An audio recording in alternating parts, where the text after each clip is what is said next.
दोस्तों, श्री कृष्ण ने बताया गाय को रोटी खिलाने से और हल्दी खिलाने से मनुष्य के अंदर होते हैं ये फायदे। आज हम शास्त्रों के अनुसार जानेंगे कि गाय को रोटी खिलाने के क्या क्या फायदे होते हैं। दोस्तों, हिंदू धर्म शास्त्रों के अनुसार पशु और पक्षियों को अन्न खिलाने की परंपरा वर्षों से चली आ रही है। अब बात आती है कि गाय को रोटी खिलाने का इतना महत्व क्यों है। आपको बता दें, क्योंकि शास्त्रों के अनुसार गाय में 33 करोड़ देवी देवताओं का वास माना गया है। अब जब बात भोग लगाने की आती है तो अगर रोज ही 33 करोड़ देवी देवताओं को गाय के जरिए भोग लगाया जा सकता है तो आप ही बताइए कि इससे बड़ा पुण्य लाभ क्या हो सकता है कि हम पहले गाय के द्वारा 33 करोड़ देवी देवताओं को भोग लगाएं, फिर घर के अन्य सदस्य भोजन ग्रहण करें। शास्त्रों के अनुसार गाय का तो मूत्र भी सेवन किया जाता है, जिसे गोधन के नाम से पुकारते हैं। गाय की सेवा करने से 33 करोड़ देवी देवताओं की सेवा हो जाती है। ऐसा शास्त्रों में उल्लेख है कि जिन घरों में गाय पाली जाती है उनकी तो पीढ़ियां ही कई सुखों को भोगती हैं, अर्थात इतना पुण्य लाभ मिलता है कि उस कुल में जन्म लेने वाली पीढ़ियां संसार का सभी सुख प्राप्त करती हैं। अगर आप गाय को रोटी के साथ थोड़ा सा गुड़ भी खिलाते हैं तो बड़ा पुण्य लाभ मिलता है।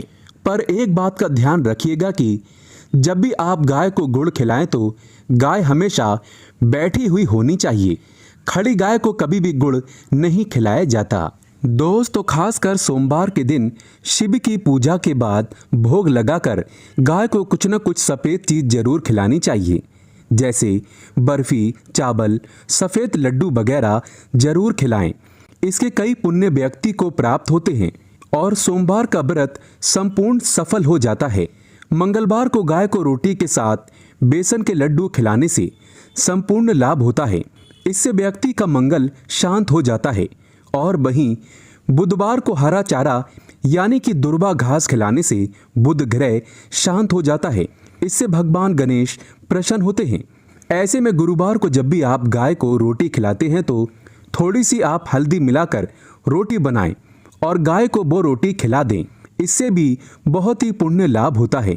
आपको जीवन में लौकिक और अलौकिक दोनों ही फलों की प्राप्ति हो जाती है।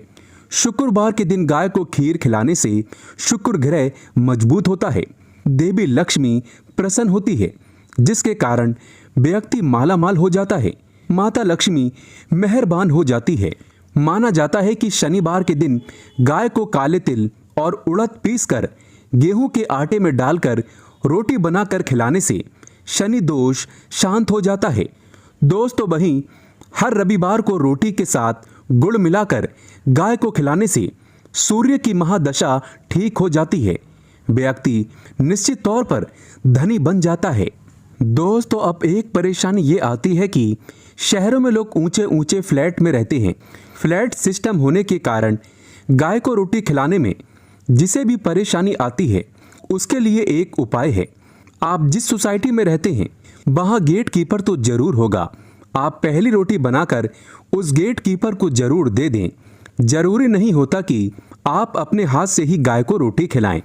आपके घर से तो रोटी का भाग निकल ही गया ना, इसीलिए आप गाय को रोटी गेट कीपर को दे दें। जब गेट कीपर गाय को रोटी खिलाएगा तो गाय आना अपने आप शुरू कर देगी, क्योंकि नियमित रूप से जिस घर से गाय को रोटी खिलाई जाती है गाय अपने आप ही उस घर के दरवाजे पर आना शुरू कर देती है। फिर जब गौ माता आना शुरू कर दे तो कोशिश करें कि गेट कीपर से उसके आने का समय पूछ लें, फिर उस समय जाकर गाय को रोटी खिला दें। दोस्तों, एक बार जब आप अपने हाथों से गाय को रोटी खिला देंगे तो वो जरूर अपना भोग लेने आएगी। गाय एक निश्चित समय पर आकर सबके दरवाजे से अपना भोग ले लेती है। थोड़ा समय आगे पीछे हो सकता है, पर गाय माता घर की चौखट पर आती जरूर है और गाय दरवाजे पर आकर जोर जोर से पुकारती भी है ताकि आप उसे रोटी खिला दें। अगर आपने भी गाय को रोटी खिलाई है तो समझो आपने 33 करोड़ देवी देवताओं की सेवा की है और आपको इसका लाभ बहुत जल्द मिलने वाला है। दोस्तों, सच्चे दिल से कमेंट बॉक्स में लिखें जय श्री कृष्ण, जय गौ माता। जानकारी पसंद आए तो एक लाइक तो बनता है।